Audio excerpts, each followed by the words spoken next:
안녕하세요. 김동섭입니다. 4월 8일 아침 시황 하도록 하겠습니다.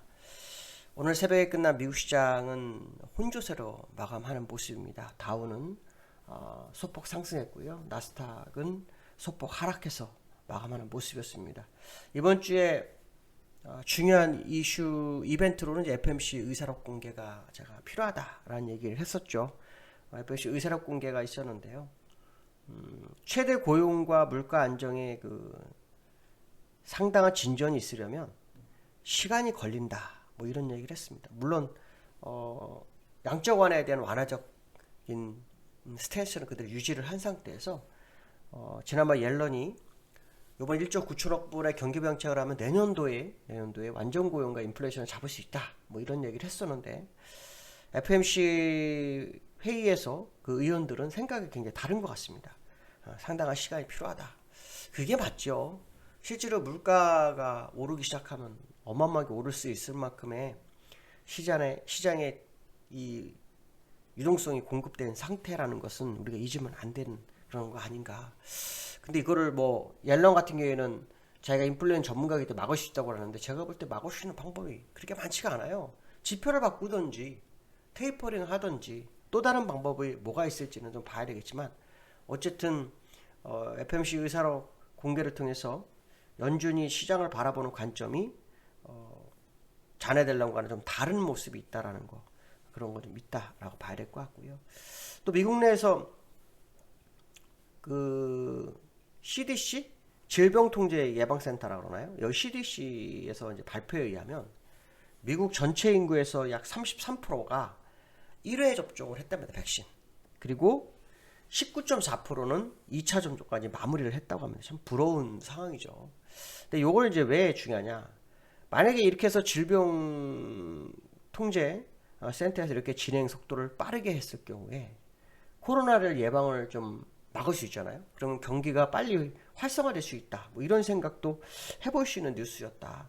근데 그것도 사실 시장에는 크게 영향을 못 미쳤어요. 제가 지난번에 조 바이든 대통령이 첫 취임 회견을 했을 때 빠른 속도로 예방접종을 시작하겠다. 더 빠른 속도로 하겠다. 뭐 이래서 주가를 한번 띄웠었는데 실제로 이제 결과치를 보니까 거의 3분의 1 정도는 예방접종을 했잖아요. 근데도 불구하고 시장이 큰 반응이 없었던 것은 특이한 상황이었다라고 보시면 될 것 같습니다.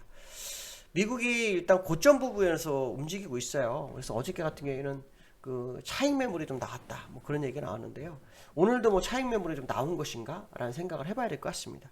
근데 제가 어저께 말씀드리기를 차익이라는 말 용어 자체는 주가가 완전 꼭지점이라는 생각을 시장에서 많이 하기 때문에 나오는 거다라는 의견을 제가 잠깐 드렸었는데요. 지금도 역시 그 상황이 아닌가. 근데 요 근래 미국 시장 다우 차트를 보시면요. 사실은 이렇게 며칠 행보하다가 양봉 주고 며칠 행보하다가 계단식 양봉 주는 경우가 굉장히 많았어요. 그래서 이번에도 그런 모습이 나오는지를 봐야 될 것 같습니다. 그리고 월봉상으로는 지금 상당히 좋은 상태로 가 있는 상태예요. 돌파가 될 건지 말 건지. 이달에 제가 말씀드렸잖아요. 장대 양봉이냐, 장대 음봉이냐. 근데 이제 주봉 상태로 보시면 제가 이제 세 개의 꼭지점 말씀드렸고, 거기서 이제 코로나로 빠졌다가 다시 되돌렸기 때문에 두 번째 이 연장선이 다른 상황이 나와야 되기 때문에 지금 이 자리에서 조금 더 갈지 무너질지 이거는 뭐 누구도 알 수는 없습니다. 알 수는 없으나 분명한 것은 미국 시장이 지금 시장에서는 웬만한 재료로는 움직이지 않고 있다. 고용지표가 이렇게 좋은데도 불구하고 주가가 1% 정도에서 멈추고 그 다음부터 또 횡보하는 모습을 보이고 있는 거 보면 미국도 지금 새로운 이슈라는 필요한 게 아닐까 뭐 그런 생각을 해봐야 될 것 같습니다. 두 번째로는요. 세계 중앙은행의 80%가 디지털 화폐를 개발하고 있다고 합니다.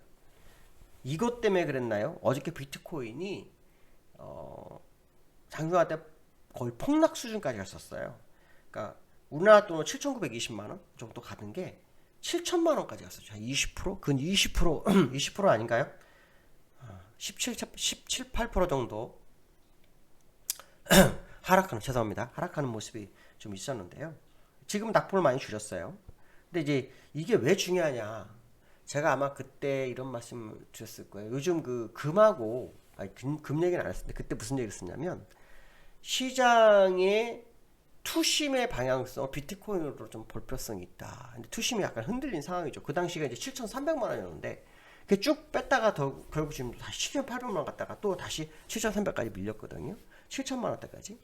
이게 이제 투심에 아주 중요한 역할을 할 거다라고 말씀드렸었는데 요 근래 이제 시장에서는 이제 이 금의 대체 수단으로 비트코인을 얘기하는 사람도 있더라고요. 너무 황당하긴 한데 어쨌든 뭐 시장 바라보는 관점이 뭐 저만 있는 게 아니라 수십억이니까요. 누가 다 맞겠습니까? 그러나 중요한 것은 뭐냐면 이거는 사실은 아무것도 없는 거라는 거예요. 금과처럼 어떤 뭐 들고 다니면서 어떻게 할 수 있는 게 아니라 그냥 없어질 수도 있는 건데 이게 이제 점점 변동성이 생기기 시작했다는 거.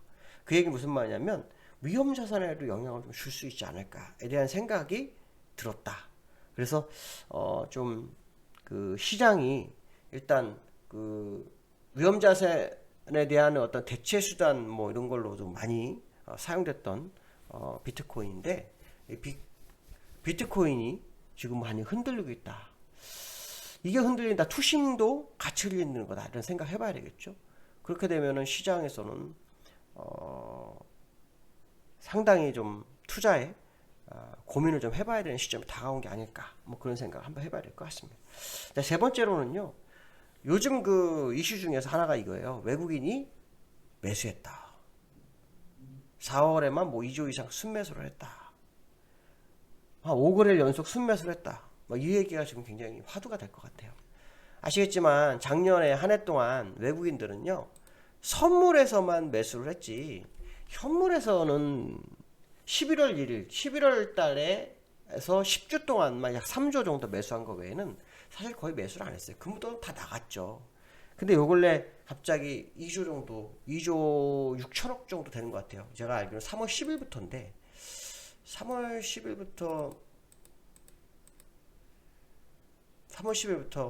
약 한 2조 7천억 들어왔단 말이에요. 근데 요게 들어오니까 이제 시장에서는 그 외국인의 어떤 기관에 대한 기대치를 불러일으킬 수 있다라는 생각을 할 수 있어요. 근데 이제 이게 진짜가 되려면요, 사실은 선물이 들어와야 돼요. 선물은 오히려 그 12월 28일 기점으로 해서요, 작년 12월 28일 기점으로 해서 다시 7조 5천억대 중반까지 또 내려왔어요. 늘어났어요. 그러니까 사실 외국인 현물이 들어오는데 이 현물도 사실은 삼성전자에 몰리는 게 지금 중요하거든요. 그래서 삼성전자 아마 이번 실적이 굉장히 좋을 거를 보고 들어왔는데 오히려 기관들은 매도해서 주가를 어저께 실적 발표가 약간 밀어내는 모습이 있었잖아요. 그러니까 결론적으로 말하면 삼성전자를 겨냥해서 들어온 것 같다. 뭐 이런 생각이 들고 있고 그게 이제 추세적으로 시장을 전체적으로 이끌어가기 위해서는 선물마저도 들어와야 된다. 근데 선물은 들어오지 못한다라고 본다면 외국인의 현물이 사실은 얼마 전에도 요 정도 규모로 해서 몇 번 들어왔다 나간 적이 있어요. 그래서 그 부분이 또 반복될지 이것도 한번 확인해 볼 필요성이 있지 않을까 이렇게 말씀드리고 싶고요. 지금 중요한 것은 오늘이 만기인 거로 제가 알고 있어요. 위클리는 만기 목요일이고요. 그 다음에 또 오늘 목요일인데 오늘이 옵션 만기. 보통 그 매월 둘째 주 화요일 목요일이잖아요. 근데 오늘이 딱 8일이더라고요. 그래서 오늘 만기가 예상되고 있어서 옵션 포지션을 좀 봐야 되는데 사실은 지금 요즘 포지션이 잘 맞진 않아요. 맞진 않는데 지금 보면은 이 기관은 417까지 풋을 매수해냈고요. 외국인 같은 경우에는 그리고 이제 기관이 매도 콜 매도가 좀 있는 상태예요. 누적으로. 그리고 이제 외국인 상태 같은 경우에는 지금 보시면은 퐁당퐁당 매도를 하고 있어요. 그래서 현재 상태로는 이제 양매도가 아닌가라고 보여지고 있고 금액상으로 보면은 양매수가 돼 있네요. 양매수가 되는데 포지션상으로는 매도로 이 행사 가격으로 보면은 양매도 형식의 그 모습이다. 그래서 현재 보면 한 422에서 25 사이 여기서의 싸움이 일어나는 게 아닐까 뭐 이런 생각을 많이 해봐야 될 것 같습니다. 근데 기관들은 하방 쪽으로 좀 기울어 있는 거 보면 급격한 상승이 들어오지 않는다면 급격한 상승을 대비해서 여기 해지를 좀 걸은 것 같아요. 그것만 아니라면 아마도 420 어디에서의 변화가 있을 수도 있다. 결론적으로 말하면 지금 바운드리가 굉장히 큰데요. 기관 같은 경우에는 420 정도 밑에서 변화를 좀 보고 있는 것 같고 그 다음에 웨이는 양매도 해가지고 볼 수 있는 게 425에서 27 사이를 보는 것 같아요. 이게 되면 이제 기관은 손해가 나죠. 그럼 더 올라갈 수도 있어요. 그래서 아마도 현재 지수가 426.70이니까 코스피 200 기준이잖아요. 이거 427이에요. 그러니까 외국인들이 지금 요거를 좀 그 잡기 위해서 올린 거라 본다면 오늘 위로 외국인이 주도가 되면 위로 좀 한번 뛸 수 있고요. 기관이 싸우면서 이긴다 밑으로 갈 수 있어요. 그러니까 양쪽 싸움이 지금 벌어지고 있는데 합의가 된다면 한 425, 22 사이에서의 변화가 가장 중요하지 않을까 뭐 이런 생각 한번 해봐야 될 것 같습니다. 물론 어저께 외국인은 선물을 매도를 했어요. 근데 현물이 일단 시장을 받쳤기 때문에 현물에 따른 코스피 결제가 나잖아요. 코스피 200이. 그래서 그 부분도 한번 보시면서 시장 대응하시면 되지 않을까 이렇게 말씀드릴 수 있을 것 같습니다. 오늘 여기까지로 하겠습니다. 감사합니다.